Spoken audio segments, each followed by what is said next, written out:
Science में आपने तो पढ़ा ही होगा कि एनर्जी को ना ही हम प्रोड्यूस कर सकते हैं, बना सकते हैं, ना ही डिस्ट्रॉय कर सकते हैं, खत्म कर सकते हैं। एनर्जी सिर्फ एक फॉर्म से दूसरे फॉर्म में ट्रांसम्यूट होती है।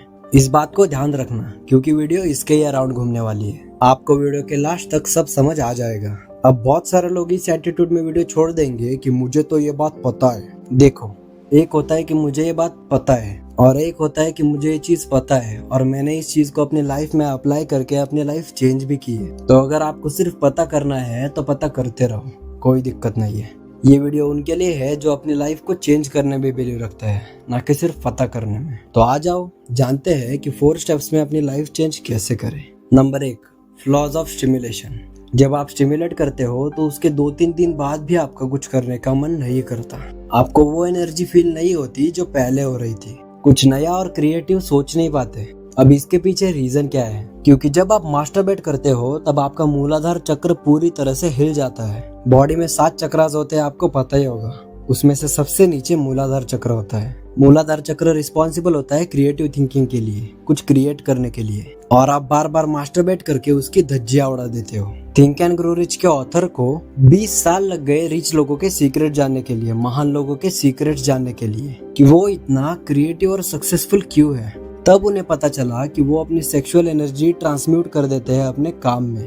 थिंक एंड ग्रो रिच के लास्ट के चैप्टर्स ऑथर ने इसे ही समझने के लिए दिए हैं। क्यों सभी महान लोग एक ही बात बार बार बोलते हैं? मैंने बहुत सारे इंटरव्यूज देखे, उसमें बहुत सारे लोग कहते हैं कि मेरा मूड अब ठीक रहने लगा है, मैं एनर्जी से भरा हुआ हूँ, मेरी मसल ग्रोथ भी बढ़ गई है, मैं अब अच्छे से कोई भी सिचुएशन हैंडल कर लेता हूँ। ये सभी लोगों ने शेयर किया हुआ एक्सपीरियंस है। देखो, जब तक कोई चीज ट्राई नहीं करोगे तब तक तुम्हें पता नहीं चलेगा। मैं अपना कहूँ तो मैं भी NoFap फॉलो करता हूँ और इसके मेरी लाइफ में मैंने बहुत अच्छे इफेक्ट्स देखे हैं। तो फर्स्ट स्टेप में आपको 7 दिनों तक NoFap फॉलो करना है। लेकिन NoFap फॉलो करना इतना ही आसान होता तो कोई भी कर लेता। इसके लिए आती है अब step number 2, reset your social media algorithm. देखो, सोशल मीडिया कुछ टाइम के लिए एंजॉय करना ठीक है, लेकिन एंजॉय के नाम पर कुछ भी देखना ये ठीक नहीं है। क्योंकि ये आपके दिमाग को, आपके एक्शंस को इतने भयानक लेवल पर इफेक्ट करता है, आपको पता भी नहीं चलेगा। और इसके बाद आप कौन सा ब्राउजर खोल के कौन सी वेबसाइट में जाके अपनी एनर्जी कहाँ वेस्ट करोगे, इसके बारे में अभी मुझे अलग से बात करनी नहीं है। अब आपको ये बात तो पता ही होगी कि आप सोशल मीडिया पर जैसा कंटेंट देखते हो, एल्गोरिदम आपको वैसा ही कंटेंट प्रोवाइड करता है और आपको बार बार वैसा ही कंटेंट देखने का मन करता है। और इसमें हैरानी की बात यह है कि ये सब देख देख के आपके दिमाग की, आपके सोच की धज्जियां उड़ गई है। आपका पर्सपेक्टिव, आपकी जो सोच थी अपने भाई बहनों को लेकर, वो पूरी तरह से बदल चुकी है। जब आप बाहर निकलते हो तब आपको हर जगह नेगेटिविटी दिखती है। किसी भी देखो, कोई भी बात करो, आपके दिमाग में सिर्फ वही चल रहा होता है। अब इस पर सॉल्यूशन क्या है? तो पहले उन सभी नेगेटिव पेजेस को अनफॉलो कर दो, रिमूव कर दो। अगर आपको उन चंद फॉलोअर्स से ज्यादा अपनी लाइफ इंपॉर्टेंट है तो एक नया अकाउंट बना लो और वहां पर सिर्फ उन लोगों को फॉलो करना जिनके जैसा तुम्हें बनना है। क्योंकि दिमाग की एक बात तुम्हें पता है, तुम दिमाग में जो कुछ डालोगे ना, वही दिमाग तुम्हें दिखाएगा। अपने दिमाग में वो सब भर दो जो तुम्हें बनना है, क्योंकि यही चीज तुम्हें NoFap फॉलो करने में और लाइफ में सक्सेसफुल होने में बहुत हेल्प करने वाली है। Step number 3, zombie scrolling. पहले आप इसको देखो।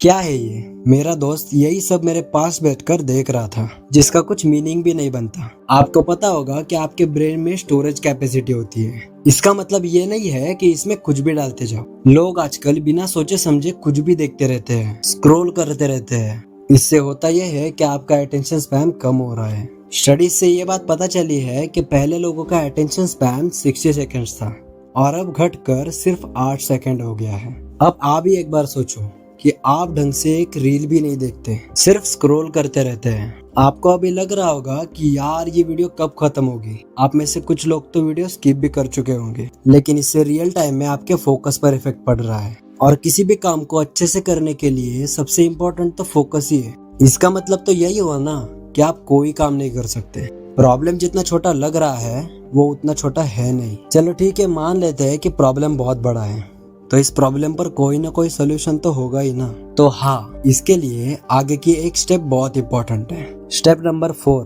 Stop mental masturbation. सोते हुए सोच रहे हो, खाते हुए सोच रहे हो, नहाते हुए सोच रहे हो, या तो पास्ट के बारे में सोच रहे हो या तो फ्यूचर के बारे में सोच रहे हो। कुछ और सोचकर कहीं और पहुंचना चाहते हो। मुझे एक बात बताओ कि ये सब सोचने से एंड में कुछ रिजल्ट मिला? कुछ नहीं, जीरो आउटपुट। तुमने कभी ना कभी तो ये बात सुनी होगी कि दिन भर में हमारे दिमाग में 60,000 थॉट्स आते हैं। 60,000 नंबर कितना बड़ा है ना, तो वो एनर्जी भी कितनी खाता होगा। और जब आप ओवर थिंकिंग करते हो तो एग्जैक्टली वही होता है, और उसकी वजह से आपको लो फील होता है।